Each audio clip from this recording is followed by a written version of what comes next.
গাজন সন্ন্যাসীদের আশীর্বাদে ভোট প্রচার জগন্নাথের। চৈত্র মাস মানেই গাজন উৎসব। শুক্রবার নীল পুজো।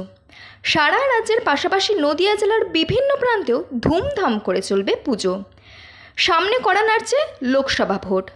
সমস্ত রাজনৈতিক দলের প্রার্থীরাই জোর কদমে চালাচ্ছেন ভোট প্রচার। বুধবার রানাঘাট লোকসভা কেন্দ্রের বিজেপি প্রার্থী জগন্নাথ সরকার গাজন সন্ন্যাসীদের আশীর্বাদ নিয়ে তাদের ফল বিতরণ করে ভোট প্রচারে বেরোন। তিনি ফুলিয়ার বেশ কয়েকটি এলাকায় গিয়ে গাজন সন্ন্যাসীদের সঙ্গে সৌজন্য সাক্ষাৎ করেন শিবের পুজো। এরপরই নিজের কাঁধে ঢাক তুলে বাজাতে শুরু করেন বিজেপি প্রার্থী। ঢাকের তালে নাচেন সন্ন্যাসীরাও। আজকে চৈত্র মাসের যে চড়ক পুজো হয়, গাজন উৎসব, শিবের যে উৎসব, সারা ভারতবর্ষে শিবের প্রভাব রয়েছে। ভারতবর্ষ যে এক সংস্কৃতির দেশ আমরা বলি, তার অন্যতম হচ্ছে শিব কেন্দ্রিক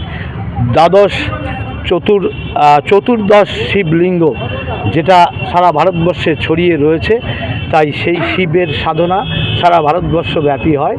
এখানে চৈত্র মাসের সংক্রান্তিতে বেশি হয়, তাই এখন সন্ন্যাসী করে তারা ব্রত করছে। তাই আগামী আজকে হচ্ছে 10-13 তারিখে চড়ক পুজো, 12 তারিখে নীল পুজো বলা হয়। স্বয়ং নীলদেব অর্থাৎ শিবেরই পুজো এটা, তাই তারই একটা অঙ্গ হিসাবে এখানে এসেছিলাম।